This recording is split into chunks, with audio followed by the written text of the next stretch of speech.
মিয়ানমারের অভ্যন্তরীণ সমস্যার কারণেই রোহিঙ্গা সংকট, আর এই সমস্যার স্থায়ী সমাধানে মূল উদ্যোগ দেশটির সরকারকেই নিতে হবে, এমন মন্তব্য করেছেন আইনমন্ত্রী মোহাম্মদ আসাদুজ্জামান। সকালে জাতীয় প্রেস ক্লাবের একটি আলোচনা সভায় তিনি একথা বলেন। আলাদা আরেকটি অনুষ্ঠানে পররাষ্ট্রমন্ত্রী শামা ওবায়েদ সতর্ক করে বলেছেন, রোহিঙ্গা সংকটকে আর দীর্ঘায়িত করতে চায় না বাংলাদেশ। শাহরিয়ার ইমতিয়াজের প্রতিবেদন। 2017 সালের আগস্টে মিয়ানমার সেনাবাহিনীর দমন-পীড়নের মুখে 7 লাখেরও বেশি রোহিঙ্গা পালিয়ে এসে বাংলাদেশে আশ্রয় নেয়। কক্সবাজারে গড়ে ওঠা বিশ্বের সবচেয়ে বড় শরণার্থী শিবিরে বর্তমানে আশ্রয় নেওয়া রোহিঙ্গার সংখ্যা 12 লাখেরও বেশি। সরকার ও আন্তর্জাতিক সংস্থার উদ্যোগে বারবার প্রত্যাবর্তনের উদ্যোগ নেওয়া হলেও তা ভেস্তে গেছে। সম্প্রতি এক জরিপ শেষে মিয়ানমার সরকার জানিয়েছে, বাংলাদেশে থাকা রোহিঙ্গাদের মধ্যে মাত্র 3 লাখ তাদের নাগরিক। তবে রাখাইনের নিরাপত্তা পরিস্থিতি উন্নতি না হওয়া পর্যন্ত তাদের ফেরত নেওয়া সম্ভব না বলে জানায় মিয়ানমারের জান্তা সরকার। এমন বাস্তবতায় রোহিঙ্গা সংকট নিয়ে রাজধানীতে আলাদা অনুষ্ঠানে কথা বলেন দুই মন্ত্রী। পররাষ্ট্র প্রতিমন্ত্রী বলেন, রোহিঙ্গাদের নিজ দেশে ফেরত পাঠাতে আর সময় নিতে চায় না বাংলাদেশ। বাংলাদেশ রোহিঙ্গাদের জন্য সীমান্ত খুলে দিয়েছিল মানবিক কারণে। নিজেদের দেশ তাদের এখনো বাসস্থান, শিক্ষা ও চিকিৎসার ব্যবস্থা করে যাচ্ছে। কিন্তু এই সংকট আর দীর্ঘ হতে দেওয়া যায় না। কোনোভাবেই 10 বছরের এই সংকটকে 20 বছরের সংকটে পরিণত হতে দেওয়া যায় না। জাতীয় প্রেস ক্লাবে আলোচনা সভায় আইনমন্ত্রী বলেন, রোহিঙ্গা সংকট সমাধানের মূল উদ্যোগ মিয়ানমার সরকারকেই নিতে হবে। মানবিক মূল্যবোধের জায়গা থেকে বাংলাদেশ মানুষের পাশে দাঁড়িয়েছে, সেটা আমাদের সাংবিধানিকভাবে দাঁড়ানোর একটা নৈতিক দায়িত্ব রয়েছে আর্টিকেল 25 অনুসারে। রোহিঙ্গাকে আন্তর্জাতিকভাবে যেভাবে দেখা হচ্ছে, আমরাও ঠিক একইভাবে দেখছি যে এটা মিয়ানমারের অভ্যন্তরীণ সমস্যা। রোহিঙ্গারা মিয়ানমারের নাগরিক, মিয়ানমারের জনগোষ্ঠী, মিয়ানমারের মানুষ। তাদের মানবাধিকার রক্ষার জন্য মিয়ানমার সরকারকে আলটিমেটলি পদক্ষেপ নিতে হবে। বর্তমান সরকার দেশের সার্বভৌমত্ব রক্ষার পাশাপাশি রোহিঙ্গা জনগোষ্ঠীর মানবিক অধিকার রক্ষায় প্রতিজ্ঞাবদ্ধ বলে জানায় মোহাম্মদ আসাদুজ্জামান।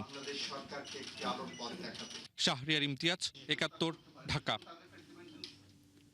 সাংবিধানিক প্রক্রিয়া মেনে যথাসময়ে স্থানীয় সরকার নির্বাচন হবে, এ তথ্য জানিয়ে স্থানীয় সরকার মন্ত্রণালয়ের নতুন মন্ত্রী আব্দুল মঈন খান অভিযোগ করেছেন, বিগত 16 বছর দেশে কোনো নির্বাচনে জনগণের অধিকার প্রতিফলিত হয়নি। আর নতুন তথ্যমন্ত্রী আন্দালিব রহমান পার্থ বলেছেন, জুলাই আন্দোলনে গণমাধ্যমের ভূমিকা খাটো করে দেখার সুযোগ নেই। আর বিমান প্রতিমন্ত্রী থেকে পূর্ণ মন্ত্রী হয়ে প্রথম কর্মদিবসে রশিদুজ্জামান মিল্লাত জানিয়েছেন, মধ্যপ্রাচ্যে ফ্লাইটের সংখ্যা বাড়ানো হবে। বিস্তারিত শারমিন নীরার রিপোর্টে। বিএনপি সরকারের প্রথম 6 মাসেই মন্ত্রিসভায় রদবদল। শুক্রবার শপথের পর রোববার সচিবালয়ে নিজ দফতরে বসেন নতুন মন্ত্রী প্রতিমন্ত্রীরা। কুশল বিনিময় করেন কর্মকর্তাদের সঙ্গে, পরে কথা বলেন গণমাধ্যমেও। এ সময় স্থানীয় সরকার মন্ত্রণালয়ের নতুন দায়িত্বপাওয়া মন্ত্রী আব্দুল মঈন খান জানান, সাংবিধানিক প্রক্রিয়া মেনেই যথাসময়ে স্থানীয় সরকার নির্বাচন হবে। সাংবিধানিক প্রক্রিয়ায় সেই নিয়ম কানুন অক্ষরে অক্ষরে পালন করে ইনশাআল্লাহ বিএনপি সরকার যথাসময়ে স্থানীয় সরকার নির্বাচন ঘোষণা। বিভিন্ন সময় সংসদ অধিবেশনে নানা বক্তব্য দিয়ে পরিচিতি পাওয়া বিজেপি নেতা ব্যারিস্টার আন্দালিব রহমান পার্থ তথ্যমন্ত্রী হিসেবে দায়িত্ব পেয়ে নিজ দফতরে প্রথম অফিস করেছেন। এ সময় সবাইকে নিয়ে কাজ করার প্রত্যয় জানান তিনি। বলেন, গণমাধ্যমে জুলাইকে খাটো করে দেখার সুযোগ নেই। কন্ট্রোলিং নেচার এবং কথায় কথায় সেই সময় বলা যে টেলিভিশনের লাইসেন্স কারা দিয়েছে, কাদের কথা বলতে হবে সেই যে মনে করিয়ে দেওয়া, হাত বেঁধে দেওয়া সাংবাদিক। তার মধ্যে থেকেও আমরা যতগুলি খবর পেয়েছি, আমরা যা যা খবর পেয়েছি সরকারের বা সবকিছু যে ওয়ে দে ফেইল্ড ওই সময় আর কি, বা যে অ্যাট্রসিটি বা যে অত্যাচার বা যেভাবে গণতন্ত্রের মুখ বন্ধ করা হয়েছিল, অন্যান্য যা যাই আছেন সংবাদ মাধ্যমের মাধ্যমেই কিন্তু আমরা জানতে পেরেছি। তো সুতরাং আমাদের এই জুলাই আন্দোলনে কোনোভাবেও সংবাদ মাধ্যম বা যারা যারা আছেন তাদের ভূমিকাকে খাটো করে দেখার কোনো সুযোগই নেই। কর্মকর্তাদের সাথে প্রথম দিন শুভেচ্ছা বিনিময় করেছেন পার্বত্য চট্টগ্রাম বিষয়ক মন্ত্রী সাচিন প্রুজেরি। বাংলাদেশ শুধু না, সারা বিশ্বকেই এটা হেরিটেজের ব্যাপারে এটাকে উপলব্ধি করার জন্য সবচেয়ে বেশি গুরুত্বপূর্ণ। আর বিমান প্রতিমন্ত্রী থেকে পূর্ণমন্ত্রীর দায়িত্ব পাওয়া এম রশিদুজ্জামান মিল্লাত জানিয়েছেন, মধ্যপ্রাচ্যে ফ্লাইটের সংখ্যা বাড়বে। আগামী বছর বিমানের বহরেও যুক্ত হচ্ছে 10টি উড়োজাহাজ। পর্যায়ক্রমে 10টি বিমান আমরা লিজ করব। এই লিজের জন্য ইতিমধ্যেই বিমান এমডি এবং ডিএমডি তারা আপনারা আরএফপি দিয়েছেন, টেন্ডার করেছেন। মধ্যপ্রাচ্যের ফ্লাইট আমরা অনেক বাড়াতে চাই। আমরা যতদূর সম্ভব বিমানের সক্ষমতা অনুযায়ী আমরা লিজগুলি করব। আসছে অক্টোবরে কক্সবাজার থেকে আন্তর্জাতিক রুটে যাত্রী পরিবহন শুরু হবে বলেও জানান তিনি। কক্সবাজার ইন্টারন্যাশনাল এয়ারপোর্ট আমরা অক্টোবরের মধ্যে ইনশাআল্লাহ স্টার্ট করব। শারমিন মীরা, ৭১, ঢাকা। সব মিলিয়ে বাসার ছাদে ইয়াবা সেবনে বাধা দেওয়ায় রংপুর জিলা স্কুলের সাবেক শিক্ষক গণপতি চক্রবর্তী তার স্ত্রী ও 2 সন্তানকে পরিকল্পিতভাবে হত্যা করে মাদকাসক্ত 2 তরুণ। পরে হত্যার ঘটনা ভিন্ন খাতে নিতে ডাকাতির নাটক সাজানোর চেষ্টা করে। সন্দেহভাজন হিসেবে আটকের পর মাদকাসক্ত সিদ্ধার্থ ও মুগ্ধ পুলিশের কাছে হত্যাকাণ্ডের কথা স্বীকার করেছে। পুলিশ জানায়, বৃহস্পতিবার রাতে 4 জনকে হত্যার পর ওই বাড়িতেই শুক্রবার দুপুর পর্যন্ত ছিল তারা। হত্যাকাণ্ডের নির্মমতার বর্ণনা দিতে গিয়ে কান্নায় গলা জড়িয়ে আসে রংপুরের পুলিশ কমিশনারের। আরো জানাচ্ছেন শাবায়েজিত আহমেদ। রংপুর নগরীর কামাল কাসনা এলাকার এই বাড়িতেই পরিবার নিয়ে বসবাস করতেন অবসরপ্রাপ্ত শিক্ষক গণপতি চক্রবর্তী। দুদিন ধরে বাড়ির মূল ফটক বন্ধ থাকায় সন্দেহ করেন প্রতিবেশীরা। শনিবার রাতে বাড়ি থেকে দুর্গন্ধ ছড়ালে পুলিশে খবর দেয় এলাকাবাসী। তালা ভেঙে বাড়িতে ঢোকার পর সবার ঘরে পাওয়া যায় 5ম শ্রেণীর শিশু প্রিয়মের মরদেহ। সিঁড়িতে মৃত অবস্থায় পাওয়া যায় গণপতির স্ত্রী প্রীতিলতা ও মেয়ে আগামী চক্রবর্তীকে। ছাদ থেকে উদ্ধার হয় গণপতি চক্রবর্তীর মরদেহ।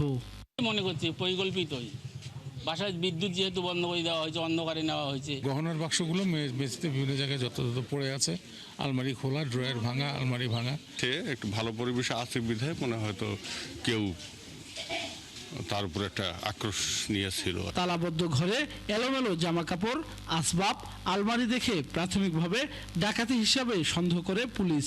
শান্তিপূর্ণ নগরীতে এই হত্যাকাণ্ডে উত্তাল হয় রংপুর। মানববন্ধন, বিক্ষোভ করে রংপুর জেলা স্কুলের শিক্ষক শিক্ষার্থীরা।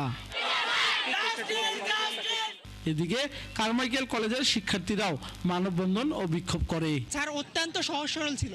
এই সহজ সরলকে মানুষের মারার পিছনে এর কারণটা কি, সেটা অবশ্যই আমরা জানতে চাই। এটার সঠিক বিচার লাগবে। তিনি আমাদের স্কুলের কিছু পছন্দের শিক্ষকের তালিকার মধ্যে একজন।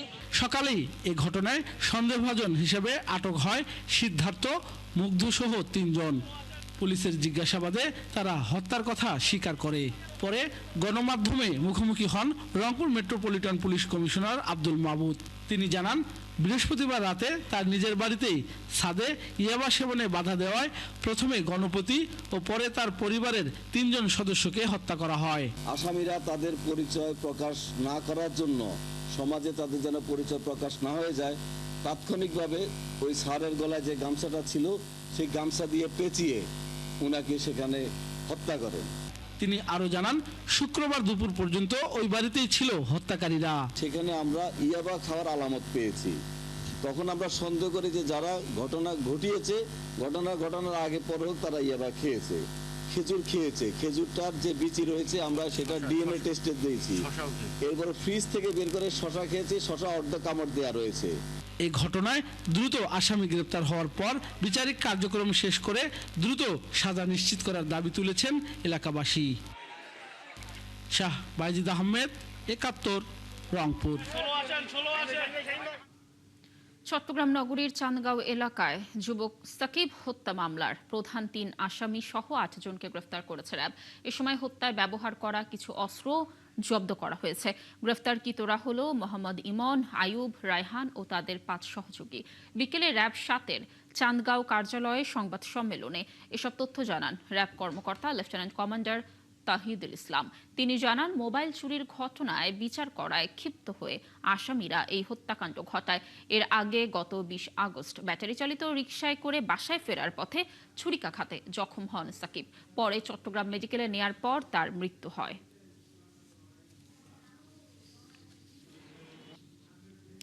মূলত ঘটনার 2 হতে 3 দিন আগে অভিযুক্ত আসামি রায়হান এবং ইমন তাদেরকে একটি মোবাইল চুরির অভিযোগে স্থানীয় জনগণ সালিশি বিচারের সম্মুখীন করে।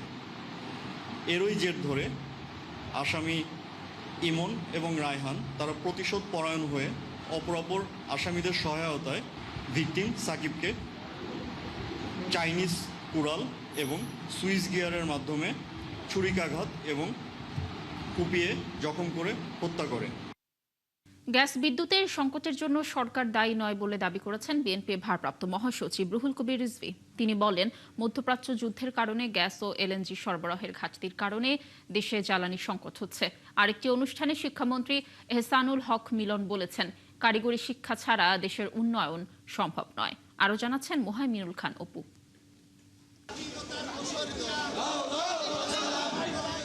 প্রধানমন্ত্রী তারেক রহমানের নেতৃত্বাধীন সরকারের 6 মাস পর মন্ত্রিসভা ও দলে কিছুটা পরিবর্তন এসেছে। জহিরুদ্দিন স্বপনকে প্রধানমন্ত্রীর রাজনৈতিক উপদেষ্টা এবং রুহুল কবির রিজভীকে দায়িত্ব দেওয়া হয়েছে বিএনপির ভারপ্রাপ্ত মহাসচিব হিসেবে। নতুন দায়িত্ব পেয়ে রবিবার দলের প্রতিষ্ঠাতা শহীদ রাষ্ট্রপতি জিয়াউর রহমান ও সাবেক প্রধানমন্ত্রী খালেদা জিয়ার সমাধিতে শ্রদ্ধা জানাতে চান তারা। শ্রদ্ধা নিবেদন শেষে গণমাধ্যমে কথা বলেন সিনিয়র এই দুই নেতা। অঙ্গীকার করেন নিজেদের উপর অর্পিত নতুন দায়িত্ব সঠিকভাবে পালনের। মাননীয় প্রধানমন্ত্রী রাজনৈতিক উপদেষ্টা হিসাবে নিয়োগ দান করেছেন। আমি সর্বশক্তিমানের দরবারে শুকরিয়া আদায় করি এবং মাননীয় প্রধানমন্ত্রীর জন্য গভীরভাবে কৃতজ্ঞতা প্রকাশ করছি। এ সময় বিএনপির ভারপ্রাপ্ত মহাসচিব বলেন, এলএনজি সরবরাহ ঠিক হয় দেশে গ্যাস ও বিদ্যুৎ সংকট আগের চেয়ে কমেছে। কিছু কিছু সংকট হয়েছে বিভিন্ন কারণে, সেটার জন্য সরকার বা অন্য কোনো কিছু দায়ী নয়। যুদ্ধের কারণে আমাদের জ্বালানি সংকট হয়েছে।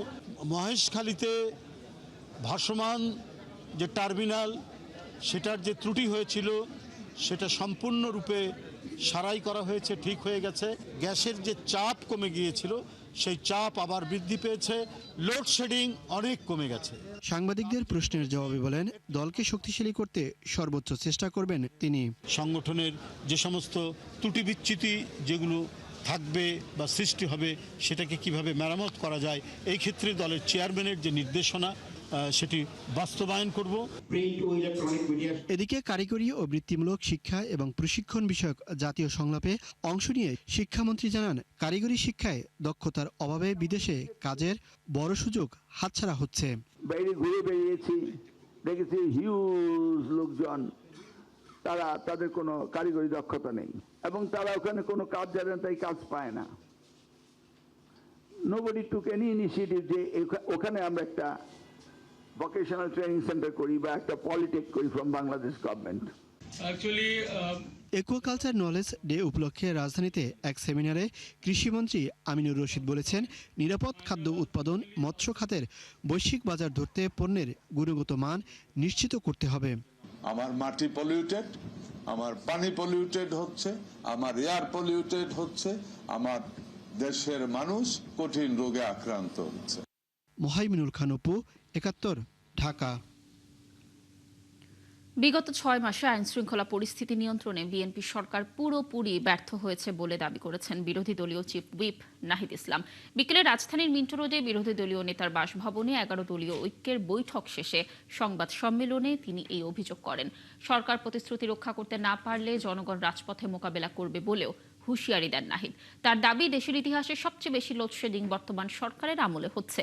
গ্যাসের অভাবে কারখানা বন্ধ, সার সংকটে কৃষক দিশেহারা মন্তব্য করে এনসিপির আহ্বায়ক বলেন, সরকার এসব ব্যর্থতা স্বীকার না করে মিথ্যা তথ্য দিয়ে জনগণকে বিভ্রান্ত করছে। সরকারকে সতর্ক করতেই 5 সেপ্টেম্বর চট্টগ্রামের উদ্দেশ্যে লং মার্চ করবে 11 দলীয় ঐক্য। প্রতিটি লং মার্চে জনগণ স্বতঃস্ফূর্তভাবে অংশ নেবে বলে প্রত্যাশা নাহিদ ইসলামের। মন্ত্রিসভা পুনর্গঠনের বিষয়েও প্রতিক্রিয়া জানান তিনি।